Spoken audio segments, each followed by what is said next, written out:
நான் என்ன சொல்ல வர்றேன்னு சொன்னா, நமக்கு நல்லபடியாக வாழ்க்கை போய்கிட்டே இருக்குதுன்னு சொல்லிட்டு நம்ம நினைச்சுக்கிட்டு இருப்போம்.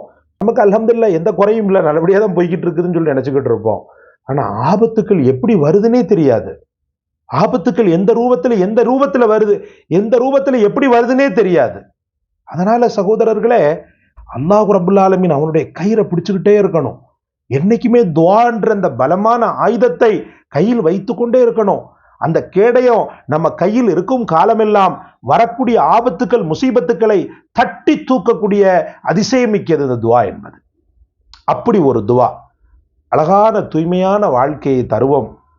அழகான தூய்மையான வாழ்க்கையை அல்லாஹ் தரவும், எந்த முசீபத்தும் பலாய்களும் இல்லாத, குறிப்பாக நம்முடைய குடும்பத்தார், நம்முடைய சொந்தம், நம்முடைய உயிர், கண்ணியத்திற்கும் மிகுந்த மரியாதைக்கும் உரியவர்களே, எல்லாம் வல்ல அல்லாஹ் ரப்புல் ஆலமீன் நம்மையும் உங்களையும் பதற வைக்கக்கூடிய நிகழ்வுகளில் இருந்தும், பதட்டத்தை அதிகரிக்க செய்யக்கூடிய ஆபத்துக்கள், முசீபத்துக்களில் இருந்தும், அதே போல நாம் யாரை பிரியப்படுகிறோமோ அவர்களுக்கு துன்பம், கடுமையான பதட்டமும் ஆபத்தும் ஏற்படுவதிலிருந்தும் பாதுகாப்பானாக. அல்லாஹ் ரப்புல் ஆலமீன் தெளிந்த நீரோடையை போன்ற வாழ்க்கையை உங்களுக்கும் எனக்கும் நசீபாக்குவானாக. நம்முடைய வாழ்க்கையில நம்முடைய ஆனந்தத்தை கூட்டக்கூடியவர்கள் நம்முடைய குடும்பத்தார்கள், சகோதரர்களே. குறிப்பாக நம்மை ஈண்டெடுத்த தாய் தகப்பன், அவர்களுக்கு பிறகு கட்டிய மனைவி, அவளின் மூலமாகத்தான் அல்லாஹு தஆலா ஆனந்தத்தை ஏற்படுத்தியதாக ரப்புல் ஆலமீன் பல இடங்களில் குர்ஆனிலே சொல்கிறான். அல்லாஹ் ரப்புல் ஆலமீன் இந்த உலகத்தின் வாழ்க்கையில மனைவி மக்களை நமக்கு பிரியத்திற்குரியவர்களாகவும் நாம் எதிர்பார்த்ததை விட மிக அதிக அளவுக்கு அழகான முறையில் தந்து விட்டானே, ஆனால் அந்த மாதிரி ஒரு நியாமத் உலகத்தில் எதுவுமே கிடையாது என்று சொல்லிவிடலாம். அந்த பிரியத்திற்குரிய அந்த மனைவி மக்களுக்கு பெரும் துயரங்கள், கஷ்டங்கள் அப்படின்னு வரும்போது ஒரு மூமினால் தாங்கி கொள்ள முடியாது. என்னுடைய சொந்தம், நல்லபடியாக வாழ்ந்து கொண்டிருந்த கணவன் மனைவி, எந்த அளவுக்கு அந்த அம்மா கணவர் மேலே பிரியம்னு சொன்னால், 2000கள்லேயே என்ன செய்வாங்கன்னு சொன்னால் மிக்சியை பயன்படுத்த மாட்டாங்க. அப்பமும் கூட அம்மியை தான் பயன்படுத்துவாங்க. காரணம் என்னென்னா, கணவருக்கு அம்மியில் அரைச்சாதான் பிடிக்குன்றதுனால அந்த அம்மா சிட்டி லைஃப், அதாவது நாகர்கோவில் பகுதியில் வசிஞ்சா கூட மிக்சியை பயன்படுத்தாமல் அம்மியிலேயே அரைச்சி கணவருக்கு என்ன செய்வாங்கன்னு சொன்னால் பதார்த்தங்கள் ஆக்கி கொடுப்பாங்க. அந்த அளவுக்கு அந்யோன்யமான தம்பதிகள், ஆசைக்கு ஒன்று ஆஸ்திக்கு ஒன்று என்ற அடிப்படையில் ஆணொன்றையும் பெண்ணொன்றையும் அல்லாஹ் தஆலா அவர்களுக்கு தந்தார். நல்லபடியாக செல்லக்கூடிய அந்த வாழ்க்கை, திடீரென அந்த மனைவியினுடைய மாமா இறந்து விடுகிறார். மையத்துக்கு செல்கிறார்கள். பெரும் துக்கம். மாமாவை தான் ரொம்ப பாசமாக நேசமாக அந்த பெண்மணியை வளர்த்தது கொண்டது எல்லாம். அதனால் அவருடைய மரணத்தை ஜீரணிக்க முடியலை. ரொம்பவுமே அழுது ஆர்ப்பரித்தாங்க.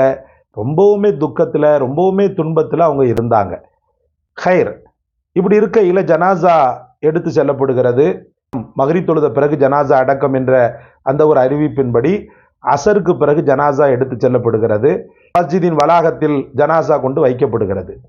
இங்கே என்ன நடக்குதுன்னு சொன்னால், சம்மந்தப்பட்டவங்க இருக்கிறாங்க இல்லையா, இவங்க அழுது ஆர்ப்பரித்து சரி எல்லாரும் சமாதானப்படுத்தி குளிக்க போகிறாங்க. குளிச்சிட்றாங்க. குளிச்சுட்டு என்ன பண்ணுறாங்கன்னு சொன்னால், மொட்டை மாடி இருக்குது இல்லையா, அந்த மொட்டை மாடியில் அசருக்கு பிறகு வரக்கூடிய லேசான வெயில், அந்த வெயிலில் முடியை உலர்த்தணும்னு சொல்லிட்டு மொட்டை மாடியில் போய் என்ன பண்ணுறாங்கண்டா முடியை உலர்த்தி கொண்டு இருக்கிறாங்க. மொட்டை மாடியில் இருக்கக்கூடிய அந்த மதில் சுவர், அந்த மதில் சுவரில் உட்கார்ந்து கொண்டு என்ன செய்கிறாங்கன்னு சொன்னால் முடியை உலர்த்துறாங்க. அல்லாஹ் அக்பர். முடியை உலர்த்திக்கிட்டு கொஞ்ச நேரம் இருந்தாங்க. அதுக்கு பிறகு ஏற்கனவே டென்ஷன், ஏற்கனவே கவலை, ஏற்கனவே சிரமங்களை தலையில் அடைத்து கொண்டு அதுக்கு பிறகு குளிச்சுட்டு முடியை உலர்த்திக்கிட்டு இருந்தாங்க இல்லையா, எப்படி தான் அவங்க விழுந்தாங்கன்னு தெரியாது. அல்லாஹுக்கு மட்டுமே தெரியும். அந்த சுவரில் இருந்து அப்படியே என்ன செய்தாங்கன்னு சொன்னால் தலை குப்புற அல்லான்னு சொல்லி பெரும் குரல் எடுத்து கீழே விழுந்தாங்க. கீழே விழுந்ததில் அக்கம் பக்கத்தவர்கள் அலறி அடித்து கொண்டு பெண்கள் எல்லாம் ஓடி வந்து பார்க்கையில் தலையில் பலத்த அடி. கடைசியில் ஜனாசாவுக்கு சென்றிருந்த கணவர் ஜனாசா வேலையை சீக்கிரம் முடித்துவிட்டு ஓடோடி வந்து மனைவியை ஹாஸ்பிட்டலுக்கு கொண்டு செல்கிறார். அவரும் அவருடைய சொந்தங்களும். கொண்டு செல்கின்ற வழியிலேயே அந்த அம்மா இறந்துட்டாங்க.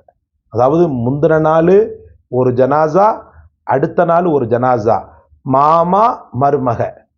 அன்பிற்குரியவர்களை, நான் என்ன சொல்ல வர்றேன்னு சொன்னால், நமக்கு நல்லபடியாக வாழ்க்கை போய்கிட்டே இருக்குதுன்னு சொல்லிட்டு நம்ம நினச்சிக்கிட்டு இருப்போம். அல்ஹம்துலில்லாஹ் எந்த குறையும் இல்லை, நல்லபடியாக தான் போய்கிட்டு இருக்குதுன்னு சொல்லி நினச்சிக்கிட்டு இருப்போம். ஆனா ஆபத்துக்கள் எப்படி வருதுன்னே தெரியாது.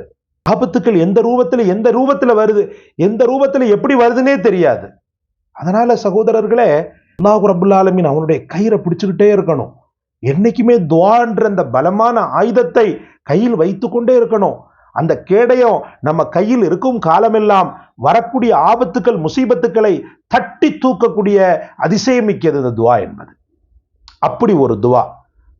அழகான தூய்மையான வாழ்க்கையை அல்லாஹ் தரவும், எந்த முசீபத்தும் பலாய்களும் இல்லாத, குறிப்பாக நம்முடைய குடும்பத்தார், நம்முடைய சொந்தம், நம்முடைய உயிர், நம்முடைய பிள்ளைகள், நம்முடைய மனைவி மக்கள் எல்லாரும் சிறப்பா வாழணும்னு சொல்லி ஒருத்தர் நாடினாருன்னு சொன்னா, அல்ஹம்துலில்லாஹ், தினசரி அவருடைய அவுராதுகள்ல நான் சொல்லுவேன், உங்களுக்கு எப்போ ஃப்ரீயா இருக்குதோ அந்த டைம்ல அந்த துஆ ஓதுங்க. இது தபரானியில பதிவு செய்யப்பட்ட பெருமானார் ஸல்லல்லாஹு அலைஹி வஸல்லம் அவர்களுடைய அற்புதமான துஆ களஞ்சியத்தில் ஒன்றாக இருக்கிறது. ஸலவாத் ஓதிக்கொள்ளுங்க. ஓதிட்டு அல்லாஹும்ம இன்னி அஸ்அலுக ஈஷத்தன் நகியத்தன் வ மீத்தத்தன் சபியத்தன் வ மரத்தன் கைர முஹ்ஸின் வலா ஃபாலிஹின். அல்லாஹும்ம இன்னி அஸ்அலுக ஈஷத்தன் நகியத்தன் வ மீத்தத்தன் சபியத்தன் வ மரத்தன் கைர முஹ்ஸின் வலா ஃபாலிஹின். அல்லாஹும்ம இன்னி அஸ்அலுக ஈஷத்தன் நகியத்தன் வ மீத்தத்தன் சபியத்தன் வ மரத்தன் கைர முஹ்ஸின் வலா ஃபாலிஹின். இப்ப அர்த்தத்தை பாருங்க. யா அல்லாஹ், தூய்மையான வாழ்வையும் சரியான நல்ல மரணத்தையும் கேவலமும் இழிவும் இல்லாத திரும்பும் இடத்தையும், அதாவது மறுமையில கண்ணியமான தங்கும் இடத்தையும் நிச்சயமாக நான் உன்கிட்ட கேட்கிறேன் அப்படின்னு நீங்களும் ஓதணும். உங்க குடும்பத்தாரையும் எப்படியாவது கற்றுக் கொடுத்து ஓத வச்சிடணும். வெறுமனே நீங்க ஓதி அவங்களுக்காக அப்படின்லாம் அந்த இது இல்லை. இந்த துவாவை அவங்களுக்கு கற்றுக் கொடுக்கணும். இதை நீ ஓதுப்பா, கண்டிப்பா ஓதுப்பா, ஹசரத் இப்படி சொன்னாருப்பா, ஹசரத் இந்த சம்பவத்தெல்லாம் சொன்னாருப்பா அப்படின்னு சொல்லி மற்றவங்களுக்கும் நீங்க புரிய வைக்கணுன்றதுக்காகத்தான் என் நினைவில் எப்போதுமே நீங்கா இடம்பெற்ற இந்த ஒரு துயர சம்பவத்தை உங்கள்கிட்ட நான் சொன்னேன். அன்பிற்குரிய அல்லாஹ்வின் பெருமக்களே, இந்த துவாவை 3 முறை ஓதுங்க. 3 முறை ஓதி அல்லாஹ்விடத்தில் துவா செய்ய சொல்லுங்க. நீங்களும் துவா செய்யுங்க. எல்லாம் வல்ல இறைவன் எல்லா ஆபத்துகள் முசீபத்துக்களிலிருந்து பாதுகாப்பது மட்டுமல்லாமல் கெட்ட மரணத்திலிருந்து அல்லாஹ் நம்மையும் பாதுகாப்பானாக, நம் குடும்பத்தாரையும் பாதுகாப்பானாக. இந்த காணொளி உங்களுக்கு பிடிச்சிருக்கும்னு நினைக்கிறேன். பிடிச்சிருந்தா லைக் பண்ணுங்க, ஷேர் பண்ணுங்க, சப்ஸ்கிரைப் பண்ணுங்க. எல்லாவற்றை விட மேலாக இந்த ஏழைக்காக துவா செய்யுங்க. ஜஸாக்கல்லாஹ். அஸ்ஸலாமு அலைக்கும் வரஹ்மத்துல்லாஹ்.